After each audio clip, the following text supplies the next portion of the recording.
Hello mga stories! Welcome back sa ating channel. So, parang nag-speedrun tayo kay fintech founder. So, ano yun to? Parang ilang beses natin kino-content pero parang ano natin to parang hinahabot natin pero sige, pero last na to, nakakaya naman parang kino-content niya yung content na may content, di ba? Oo, well, pero ito siya raw pala kay TikTok founder, hindi ko lang kung sino siya. Inahide niya yung identity pero ewan ko. Ah, yun, kailangan kasi tayo educate para dito eh. Kasi papalapit na ang eleksyon. Yun, tungkol ito sa mga yung magkano yung mga senador o mga congressman.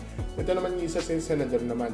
So, kailangan alamin mo hanggang kasi next month na lang election na so as of recording, hanggat maaga pa kailangan natin ng fact check.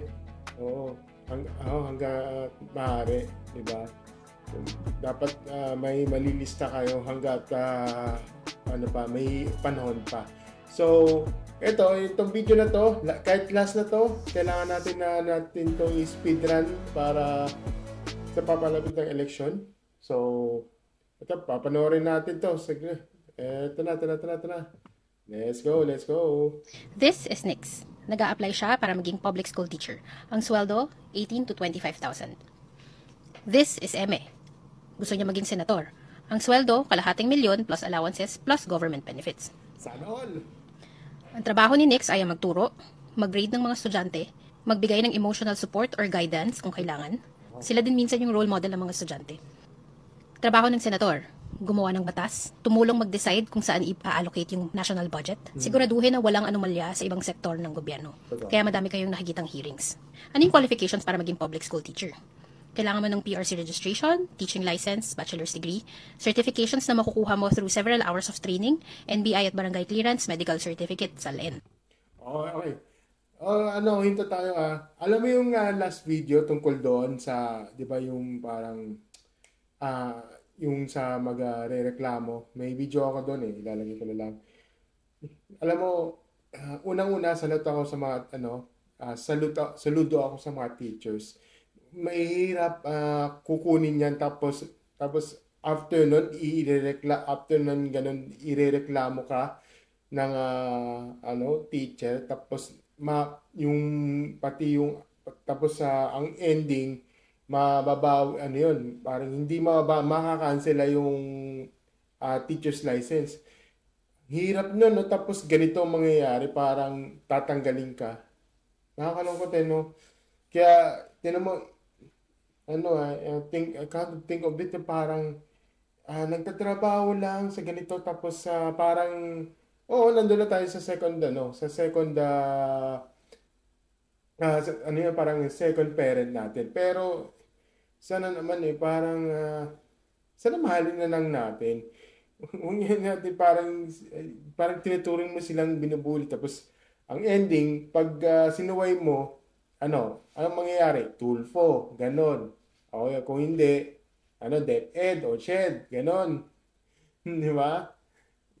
Nakakalungkot Kasi minsan sila sa may meron kasing wait, meron kasi merong deceiver or may mga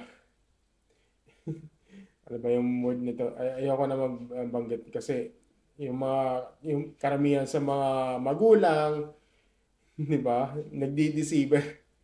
Deceiver. No, naiinis ako sa ganyan Wala parang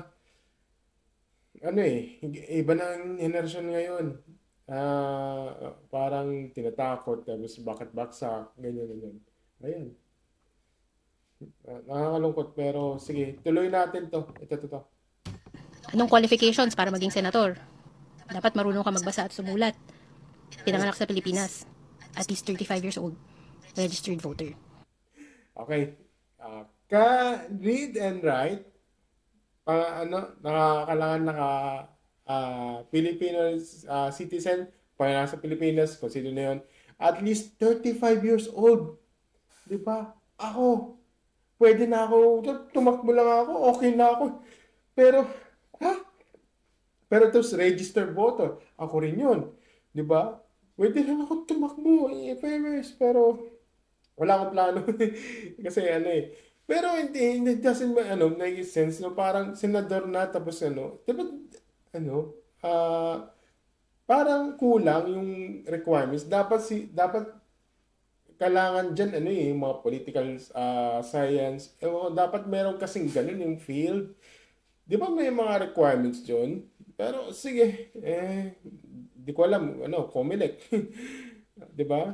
Pero wala eh. Kasama na yun sa mga, ano, mga yung TV personalities. Meron nga radio personalities. Meron nga na dyan na, ano eh, tumatakbo bilang galing showbiz. Ayoko na banggit. Alam ko yun, sino yung mga yan. Di lang yung mga showbiz yan. May isa, yung iba nga eh. Ano, bakit yung binaboto? Kasi gwapo. Naiis ako sa mga ganyan. Cringe talaga. Di ba, ano, alam ko naman yung, ano, yung video yun, nainis ako. Ginagamit sa mga voters para makaboto. Nainis ako. Pero sige, tuloy natin to. Ito. Nakikita niyo yung pinagkaiba ng qualifications ng parehong napaka-technical na trabaho. Yung responsibilidad para mag-evaluate at pumili ng government officials ay ipinasa sa ating mga Pilipino. Karamihan sa atin hindi alam kung sino nga ba yung pipiliin kasi parang lahat naman sila pare-pareho. Lahat sila ang daming pangako. So paano tayo mamimili? Kunyari tayo ay HR. Yung HR ang nag-i-interview sa'yo kapag nag-a-apply ka ng trabaho. Paano ba sila nag-i-evaluate? Dalawang bagay yung tinitignan nila. Technical skills at culture fit. Okay, so technical skills, culture fit. Meron kasi dito na karamihan sa mga sa mga TV stations, meron silang segment para sa mga iniisa-isa, para ini-interview nila. Tayo naman parang nag-o-observe tayo. So tama naman, technically parang nagiging HR tayo nung bayan na to. Okay, so para halimbawa, meron kasi senatorial debate. Ganon. Meron silang segment ng ganito na kailangan kumilatis tayo. Kasi hindi, alam mo naman, taong bayan to. Alam mo, di ba? Senatorial to. Di ba? Sila yung parang siya yung nagtatrabaho para sa atin. Di ba? Minsan nililigaw. Oo, nililigaw. Pero kailangan mayroon tayong checks and balances. Kaya meron tayong segment, may mga segment sa mga TV at radyo. Yun kasi kailangan yun. Hindi kasi pwedeng baliwalain. Kung yung iba kasi hindi pumasok, oo, naiintindihan ko yun. However, may mga kasi na kailangan pag may pumunta, kailangan panoorin na lang natin. Hindi na maiwasan na may mga bias, ganyan. Pero kailangan natin kumilatis. Okay? Ilang masasabi ko. Tuloy yung video. Technical skills ay yung background mo, experience, pinag-aralan mo, ikukumpara nila sa trabaho na gagampanan mo. Culture fit naman, titignan nila yung ugali mo, marunong ka ba makisama, i-evaluate nila yung ugali mo at titignan kung pasok ka sa hinahanap ng kumpanya. Bakit ito importante? Sa pagboto, kailangan nating isipin ang sarili natin, lalong-lalo na yung mga breadwinner ng pamilya. Isipin mo, kunyari, ang sweldo niya, 30,000. Mahigit kumulang 2,000 yung mapupunta sa gobyerno. Yan ang tinatawag na income tax. Mas mataas na sweldo, mas mataas na buwis. Sunod naman, value-added tax. Kunyari, ang budget nyo sa grocery ay 10,000. Mahigit 1,000 yung mapupunta sa gobyerno. Kung malakas ka uminom at magyosi, meron ding excise tax. Mapupunta din yan sa gobyerno. At kung ano-ano pa, bawat galaw natin may buwis. At lahat ng buwis napupunta sa gobyerno at sila yung nagdedesisyon kung paano siya gagastusin. Pag mamimili ng kandidato, ang isipin niyo po, Pilipino. Wala tayong utang na loob sa politicians. Habang komportable yung politicians sa magarbo nilang sasakyan, yung breadwinner nyo o yung sarili nyo nakasabit sa jeep, naghihintay ng train, nakikipagsiksikan sa bus. Habang yung politicians na ipinaglalaban ninyo, kung saang bansa nagbabakasyon, kayo araw-araw nagtatrabaho. Minsan kahit holidays nagtatrabaho pa. Palagi niyong isipin, they are public servants. They are supposed to serve us. At kung tutuusin, empleyado sila ng bawat Pilipino. Ganun ka dapat mamili ng iboboto. Sana makatulong. Ayun, yan ang sinasabi ko sa inyo eh. Yan ang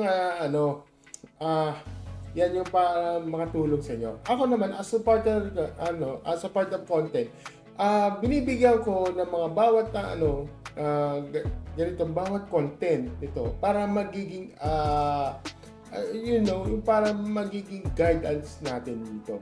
Ito yung magiging parang kilatisin. Maging ano tayo, parang you have to think critically sa mga sino nating iboboto natin.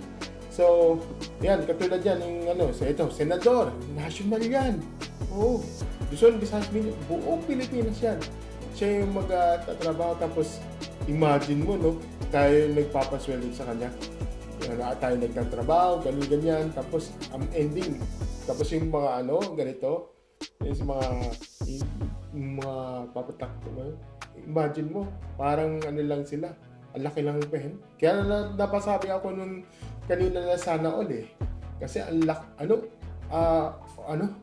a million yung sweldo, wow, hindi ba? Dahil pa ang CEO ng kumpanya o CEO ng kahit yung maliit na kumpanya, small business or di ba? Ganyan lang yung sweldo. Paano yun, di ba? Yun. Yun naman sabi ko. So, ito shoutout pala kay Fintech Foundation, Fintech founder. Sana makatulong. Ako ay magiging tulay ako dito para sa kakaunlad natin. So, yun. Yun lang mga stories. Sana magiging wise tayo sa boto. Huwag tayo magpapadala sa mga sayaw-sayaw, sa mga kanta-kanta. Nako. Kayo magdadala din ha. Hindi ako sa kanya. Yun lang, good luck na lang at saka sana hanggat may araw pa, isang buwan na lang. Oo. At election na. Oo. Diba? As of recording, 1 month to go na lang. Election na. Gising-gising, ha? Sige, mga stories. Na lang. Sa next video na lang tayo. Okay? Good luck sa video. Thank you and see you next video. Bye!